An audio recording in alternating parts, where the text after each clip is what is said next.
یہ امام حسین کی مظلومیت سنا کے لوگوں کو اس طرح کا کر دیا جاتا ہے، یہ انداز بتایا جاتا ہے کہ شاید واقعہ کربلا رونے دھونے کا نام ہے، حالانکہ بات یہ نہیں ہے۔ یزید کی لشکر جو امام حسین کے مقابلے میں آیا، امام حسین کے لشکر کی تعداد 72 تھی، تو یزید نے 22,000، مجھے بتائیے 72 کا 22,000 سے کوئی مقابلہ ہوتا ہے؟ عمر بن سعد نے پھر عبید اللہ ابن زیاد کو لکھا کہ 22,000 بندے تھوڑے ہیں، کچھ بندے زیادہ بھیج۔ تو عمر بن سعد کو عبید اللہ ابن زیاد کہنے لگے کہ تو پاگل تو نہیں ہو گیا، 72 کے لشکر کا 22,000 بھیجا، اور کتنا بھیجوں؟ تو اس نے کہا تمہیں یہ نہیں پتا یہ لوگ کون ہیں؟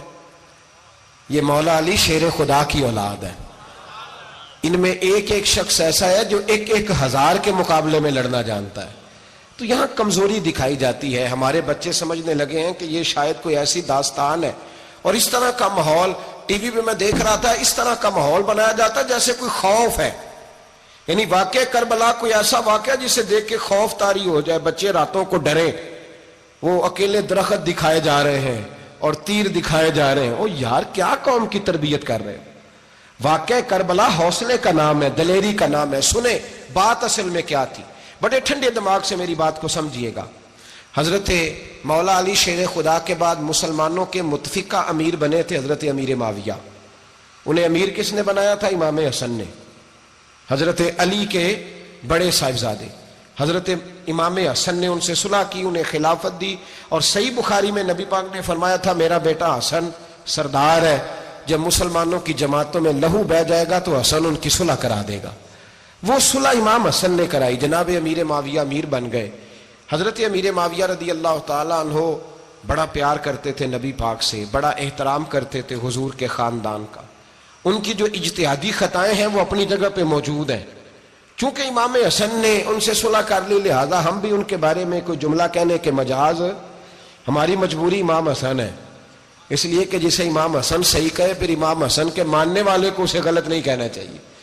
حضرت امیر معاویہ رضی اللہ تعالیٰ عنہ کا جب وصال ہوا تو حضرت امام حسن پہلے ہی ان سے وصال کر گئے، آپ کو زہر دے دیا گیا، آپ شہید ہو گئے۔ امام حسین موجود تھے، تو یزید کے بارے میں لوگوں نے کہا جناب امیر معاویہ سے کہ یہ ٹھیک ہے، مناسب ہے، اور بہادر ہے، دلیر ہے، وہ جو ہوتے ہیں نا خوش آمدی ٹولہ۔ تو حضرت امیر معاویہ کے گرد بھی کچھ ایسے لوگ تھے، انہوں نے آپ سے کہا کہ یزید کو نامزد کر دیں، تو آپ نے یزید کو بلایا، حوالہ مجھ سے دیکھ لیجئے گا، بلا کے فرمایا کہ 3 بندوں کے سامنے اپنی خلافت پیش کرنا، اگر وہ تجھے مان جائیں تو امیر بن جانا، نہ مانے تو چپ کر کے گھر بیٹھ جانا۔ وہ 3 بندے کون ہیں؟ جناب عبداللہ ابن عباس، حضرت عبداللہ بن زبیر، اور امام حسین رضی اللہ تعالیٰ عنہ۔ یہ وصیت فرمائی جناب امیر معاویہ۔ حضرت امام حسین کی وہ شخصیت تھی کہ مشکات میں حدیث ہے، نبی پاک صلی اللہ تعالیٰ علیہ وسلم کی چچی جناب ام فضل صبح صبح گھبرائی حضور کی بارگاہ میں آئیں، عرض کی یا رسول اللہ صلی اللہ علیہ وسلم آج میں نے عجیب خواب دیکھا ہے، میں ڈر گئی ہوں۔ حضور نے فرمایا چچی کیا دیکھا؟ عرض کی حضور میں نے دیکھا ہے کہ آپ کے وجود کا گوشت کا ایک ٹکڑا کٹ کے میری جھولی میں آ گیا ہے۔ حضور یہ کیا ہے؟ تو محبوب خواب سن کے مسکرائے، فرمایا چچی یہ پریشانی والا خواب نہیں، یہ تو خوشی والا خواب ہے، اللہ فاطمہ کو بیٹا عطا کرے گا اور وہ تیری گود میں کھیلا کرے گا، چونکہ وہ میرے وجود کا ٹکڑا ہوگا لہذا خواب تجھے یہ آئی ہے۔ تو امام حسین پیدا ہوئے، امام حسن کی عمر ابھی 11 مہینے تھی، تو نبی پاک نے امام حسین کو جناب ام فضل اپنی چچی کی گود میں دے دیا کہ فاطمہ کے لیے دونوں بچے سنبھالنا مشکل ہوگا۔ وہ خواب اس طرح پوری ہوئی۔ امام حسین سے حضور نے بڑا پیار کیا، بڑی محبت فرمائی نبی پاک سے۔ کچھ حدیثیں میں نے جمعے میں عرض کی تھیں، حضرت ابو ہریرہ رضی اللہ تعالیٰ عنہ کہتے ہیں یہ واحد بچہ تھا حضور کے گھرانے کا کہ میں نے دیکھا کہ نبی پاک صلی اللہ علیہ وسلم بیٹھے تھے تو یہ حضور سے کہہ رہے ہیں، نبی پاک سے، کہ نانا جی اٹھ کے کھڑے ہو۔ کہتے ہیں حضور کھڑے ہو گئے، تو کہنے لگے میں نے آپ کے برابر جانا ہے۔ بچے جو مرضی ضد کر لیتے ہیں نا، قد چھوٹا تھا، عمر 7.5 سال تھی، کہنے لگے نانا میں نے برابر جانا ہے۔ تو نبی پاک صلی اللہ علیہ وسلم نے ہاتھ پکڑ لیے، فرمایا چل پھر ہو جا برابر۔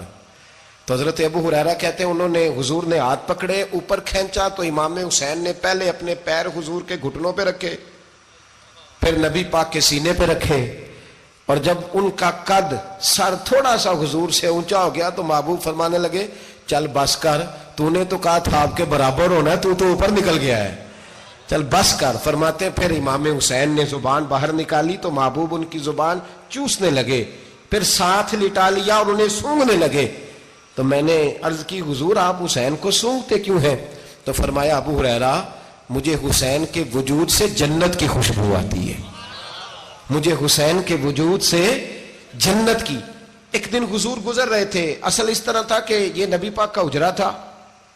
جن لوگوں کو اللہ نے مدینے کی زیارت کرائی ہے وہ جان سکتے ہیں نبی پاک کا حجرہ تھا. تو حضور کے حجرے کی اس جانب یعنی مسجد کی جو بالکل سیدھ ہے اس کی بیک میں سیدہ فاطمہ رہتی تھی.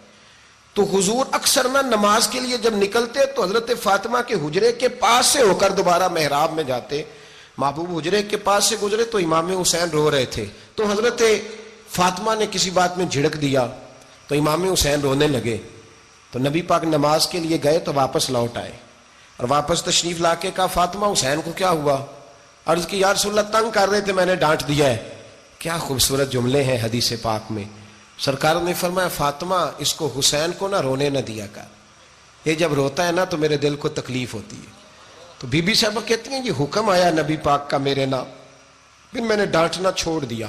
یہ ان کے فضائل تھے کم، ان کی تربیت خود نبی پاک نے فرمائی، خود ڈیوٹی. میں کسی منطق کا میں اب تو اللہ تعالیٰ معاف کرے، پہلے ہم لوگوں کو کہتے تھے فلانی مجلس میں نہ جانا فلانی، اب تو مصیبت بن گئی ہے، جانے کی ضرورت نہیں، ہر شے موبائل میں آ گئی. مجھے بھیجتے ہیں کہتے ہیں حضرت صاحب یہ ذرا سننا یہ ذرا سننا. کل کراچی سے کچھ مہمان آ گئے تو اب بچوں نے وہ کلپ سنبھال کے یہ مولوی دیکھو کیا کہتا ہے. اب آیتیں پڑھی جا رہی ہیں قرآن پاک کی، اتنا ٹکڑا یہاں سے لیتے ہیں اتنا ٹکڑا یہاں سے لیتے ہیں اور ملا کے پتہ نہیں کون سا مکسچر بنا رہے ہیں. کسی آیت کا ترجمہ نہیں، کوئی واضح حدیث نہیں. ایسے ہوا ہوگا پھر اس کو اس سے جوڑ لیں تو کیا بنتا ہے، اتنی جمع کر. یہ کون سا دین ہے جو توڑ مروڑ کے بیان کر رہے ہیں؟ کون سا مذہب ہے؟ دین تو واضح کھلی کتاب ہے. اب ہمارا یہ شوق ہے، ہم ہر تماشا دیکھنا چاہتے ہیں، ہم اپنے لوگوں کی قدر نہیں کرتے اور بڑی بڑی دور جا کے ہم غلط معاملات میں جاتے ہیں، پھر ذہن ہمارے شکوک کا شکار ہوتے ہیں. ہمیں سمجھنا چاہیے کوئی ایسی کسی دلیل کی ضرورت نہیں ہے. جب ان کے واضح چیزیں ان کی کتابیں میں موجود ہے، حدیث میں موجود ہے، قرآن مجید میں ان کے فضائل کھل کے موجود ہے تو دور جانے کی کیا ضرورت. حضور ان کی ٹریننگ کراتے تھے.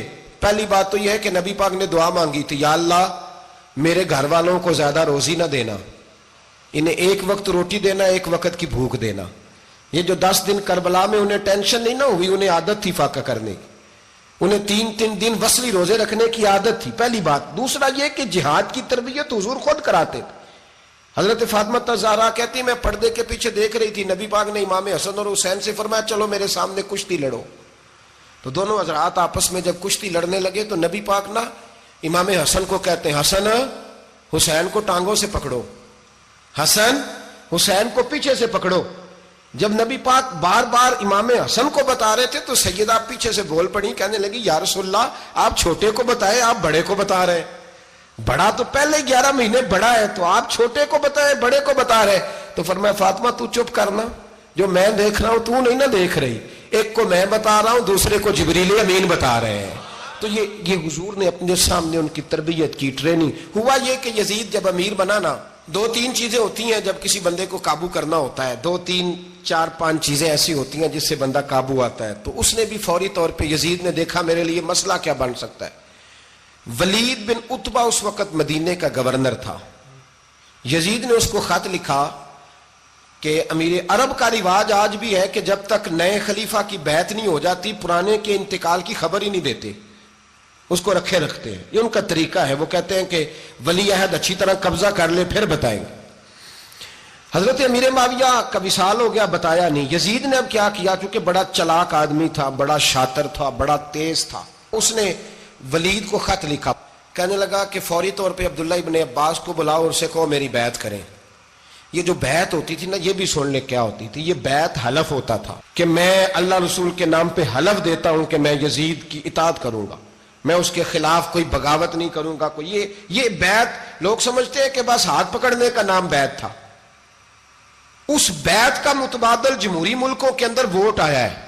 تو کہا بیعت کرے. حضرت عبداللہ ابن عباس کو بھی بلاؤ، عبداللہ بن زبیر کو بھی بلاؤ، امام حسین کو بھی بلاؤ. امام حسین آدھی رات کے وقت بیٹھے تھے، مسجد نبوی میں، چونکہ 5 نمازوں کی آپ امامت کرتے. امام حسین نماز پڑھا کے عشاء کی بیٹھے تھے جناب عبداللہ بن زبیر. عبداللہ بن زبیر کون تھے؟ یہ نبی پاک صلی اللہ علیہ وسلم کی پھوپھی پوتے تھے اور جناب صدیق اکبر کے نواسے تھے حضرت عبداللہ بن زبیر. اور جناب زبیر بن عوام عشرہ مبشرہ صحابی ہیں، ان کے بیٹے تھے. بہت زیرک آدمی تھے، یہ بھی امام حسین کے پاس بیٹھے تھے. عبداللہ ابن عباس بھی تھے جو حضور کے چچا کے بیٹے ہیں، اس امت کے پہلے مفسر ہیں قرآن پاک. یہ لوگ بیٹھے تھے تو ولید نے ایک بندہ بھیجا، اس نے آ کے کہا جناب آپ کو گورنر صاحب نے بلایا ہے. تو عبداللہ بن زبیر کہنے لگے حسین اس وقت بلانے کی بات سمجھ میں نہیں آئی. تو امام حسین بڑے بصیرت والے تھے، اللہ نے بصیرت دی تھی. کہنے لگے عبداللہ آپ کو سمجھ نہیں آئی، مجھے سمجھ آ گئی ہے، امیر معاویہ وصال کر گئے اور یہ ہمیں جو بلایا گیا ہے نا یہ یزید کی بیعت کے لیے بلایا گیا ہے. تو کہا پھر آپ آدھی رات کو نہ جائیں، آپ کے لیے خطرہ ہوگا. تو امام حسین فرمانے لگے خطرہ حسین کو نہیں ہوتا. نہیں کہا پھر بھی آپ مہربانی کریں ذرا احتیاط سے جائیں. تو جناب عبداللہ ابن زبیر نے، عبداللہ ابن عباس نے 14 بندے نیزے دے کے تلواریں دے کے امام حسین کے ساتھ بھیجے اور کہا کہ امام حسین اگر اس نے کوئی غلط ملت بات کی نا، زبردستی بیعت کرنے کا کہا، تو آپ بس کوئی ایک بات اونچی آواز میں کر دینا، یہ سپاہی پیچھے آ جائیں گے. امام حسین ان 14 بندوں کو لے کے گورنر ہاؤس پہنچ گئے. جب آپ وہاں پہنچے اس نے بتایا، اس نے کہا جی حضرت امیر معاویہ انتقال کر گئے اور آپ نے یزید کی بیعت کرنی ہے. تو امام حسین فرمانے لگے میں چھپ کے بیعت نہیں کروں گا، مجمع لگاؤ، جمعے والے دن اعلان کرو.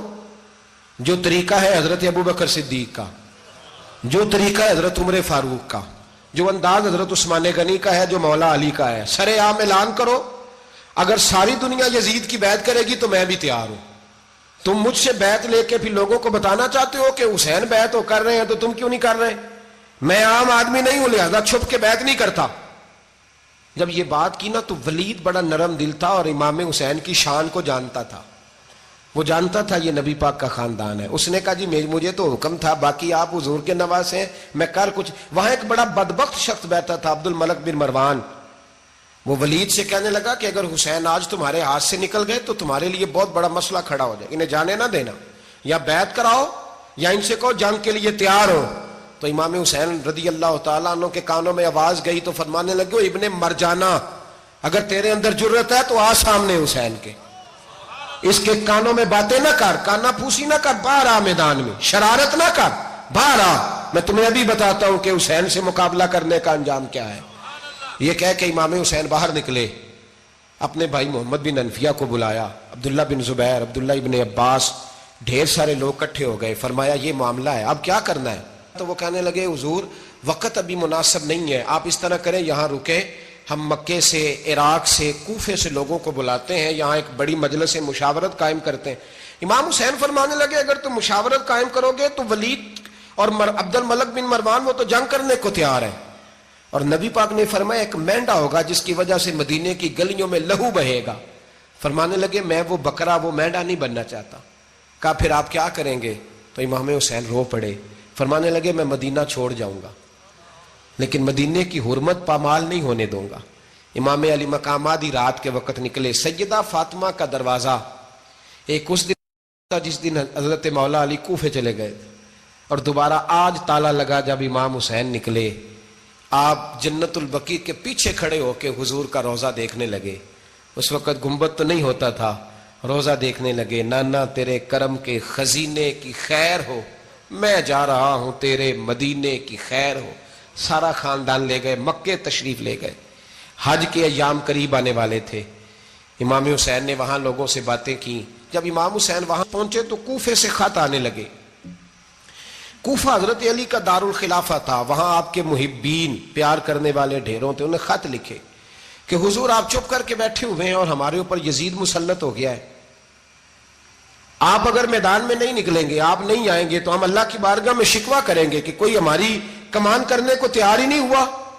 اور وہ خط 1 2 3 نہیں آئے، وہ خط اتنے تھے کہ 3 بوریوں میں بھرے تھے امام حسین نے، 3 بوریوں میں. اب مجبوری ہو جاتی ہے، حق کے لیے کئی دفعہ بات کرنا مجبوری ہوتی ہے، اگر نہیں کرے گا تو پھر اس کو بھی قبر میں جواب دینا پڑے گا.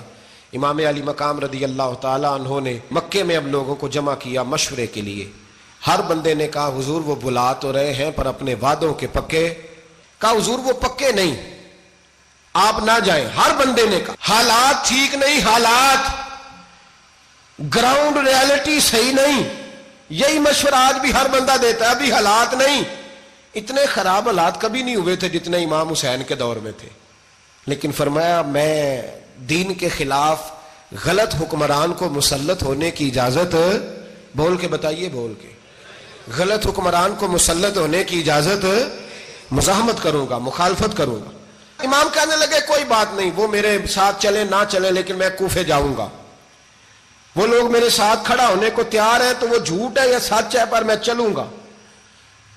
جب امام علی مقام نے اصرار فرمایا تو جو آپ کے قریبی صحابہ کرام کی اولادیں تھی ساری, یہ بھی اب بیماری ہے. کچھ لوگ کہتے ہیں جی صحابہ نہیں ساتھ چلے, تو میں کہتا ہوں اہل بیت نبوت کے تو کل افراد 21 تھے, تو 72 میں باقی اولادیں کس کی تھی؟ وہ ساری صحابہ کی اولادیں تھیں. وہ سارے, پتہ نہیں کیوں اس طرح کا فلسفہ بیان کیا جاتا ہے جس میں حالات خراب ہو. حضرت سیدنا امام علی مقام کو جب بہت زیادہ کہا گیا نا, تو امام حسین رضی اللہ تعالیٰ انہوں نے فرمایا چلو میں ایک کام کرتا ہوں, مسلم بن عقیل کو بھیجتا ہوں.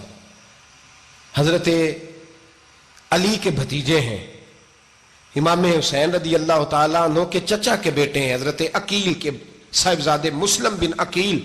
بڑے سمجھدار آدمی تھے, معاملہ فہم تھے, بڑے جری تھے. اتنا زبردست مشورہ کم لوگ دیتے ہیں جتنا حضرت مسلم بن عقیل دیتے تھے. ان کو بھیجا گیا کوفے. اب اس میں بڑی تفصیل ہے, وہ اپنے 2 بچے بھی لے گئے. جب وہ کوفے پہنچے نا, تو کوفے پر جناب نعمان بن بشیر کی حکومت تھی. آپ گورنر تھے اور اہل بیت سے بڑی عقیدت رکھنے والے, نرم رویہ. عبید اللہ ابن زیاد کوفے کا گورنر نہیں تھا, یہ کسی اور علاقے کا تھا. جب آپ وہاں پہنچے تو نعمان بن بشیر نے دیکھا کہ حضرت مسلم بن عقیل آئے ہیں, تو لوگ دوڑے ان کی بیعت کرنے, بھاگے. اتنے لوگ جمع ہوئے کہ ایک دن میں 17,000 آدمی نے بیعت کر لی. کتنے بندے جی؟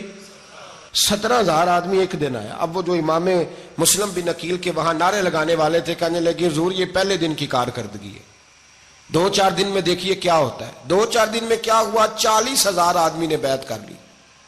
اب وہ 40,000 بندہ تیار ہو گیا. ادھر سے جو یزید کے وفادار تھے انہوں نے خط لکھا یزید کو کہ تو نے بڑا نرم آدمی گورنر بنایا ہے, اور 40,000 بندہ چلا گیا حسین کی طرف.